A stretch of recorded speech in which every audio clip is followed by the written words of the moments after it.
Hi, second grade champions. We are continuing our read of Kittens in the Kitchen, and we're starting on page 23, Kittens in the Kitchen, starting on page 23. And if you recall, the kittens are in a precarious place.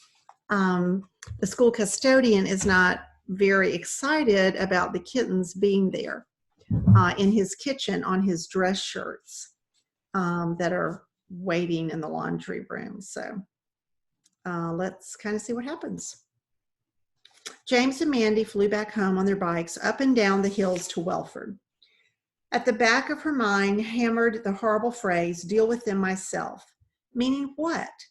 Pictures of kittens drowning, hanging, being dumped in a sack by the side of a highway flashed through her head. She yelled goodbye to James at the turn near the Fox and Goose Tavern and hurried on up the road to Animal Ark. When she arrived, she threw down her bike in the backyard and rushed straight into the office. "Mom," she called. She dashed past Jean Knox in reception, who was busy signing out Miss Martin's Yorkshire Terrier, Snap. Jean looked up and smiled. "She's in the exam room," she said, but the door was already swinging shut. "Mom!" Mandy slowed herself down and lowered her voice so as not to disturb the animals in their rows of cages and kennels. "Hi, Mandy.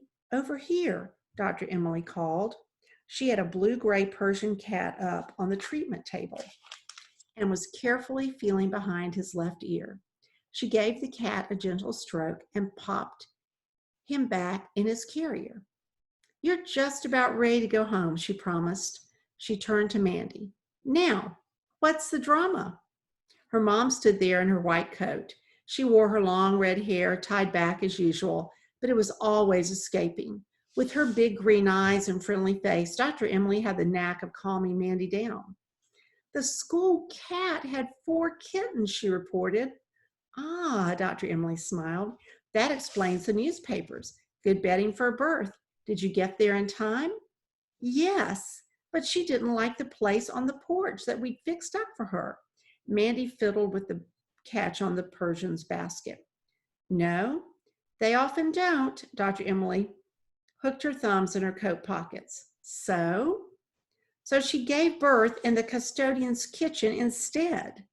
And Mr. Williams, the custodian, hates cats. Mandy looked at her mother with her wide blue eyes. "Ah," Dr. Emily settled back against the table.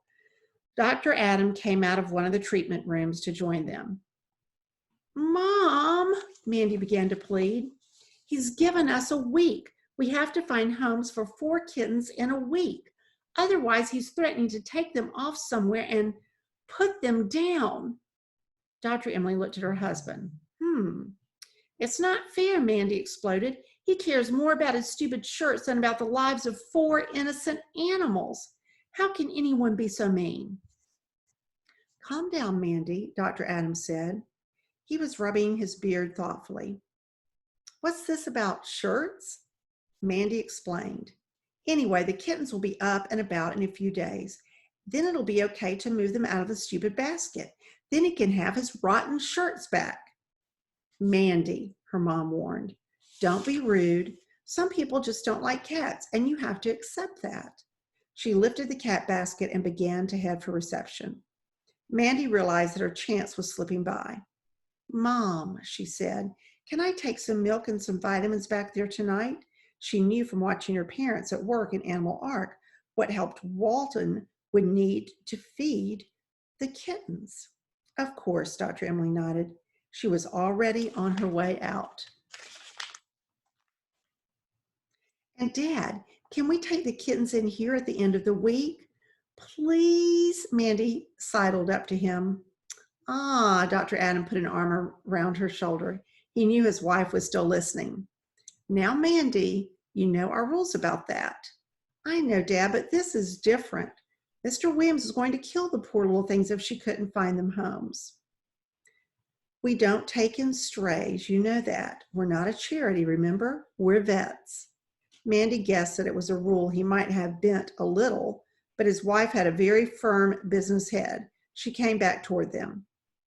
The answer's got to be no, Mandy. Dr. Emily was kind but firm. She put the cat basket down and spoke gently. Listen, the custodian has already done you a favor and given you a week, hasn't he? Mandy hung her head and nodded miserably. It would only be for a little while, Mom. We'd only have to have them for a while until Walton's finished feeding. Then what, Dr. Emily glanced at her husband to check. That's right, isn't it, Adam? We can't suddenly change our rule about strays. We'd be overrun with them in no time. You've got to understand that, Mandy. Mandy nodded again. Her mom was always right, but it hurt a lot to agree with her sometimes. She thought of the 4 helpless kittens being carefully licked clean by a proud Walton.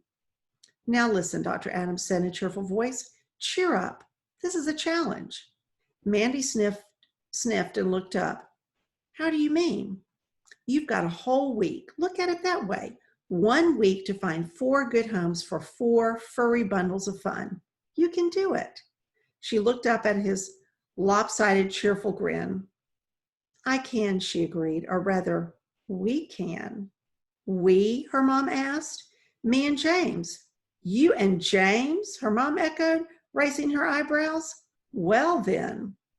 Mandy ignored her. Yes, 4 homes for 4 kittens. Mandy began packing sterilized droppers and vitamin drops in her pockets. Easy, no problem. Good girl, Dr. Emily said, satisfied. Dr. Adam winked at his daughter. That's my girl. Mandy was dashing about back to normal. I'll come up with a plan, just you wait. She was out through reception, jumping on her bike and pedaling up the driveway before her parents had time to draw a breath. All right, we're going to stop right there, page 29, and we'll begin there tomorrow, 2nd graders. Thank you so much, and have a really good day, and take care of yourselves. Bye now.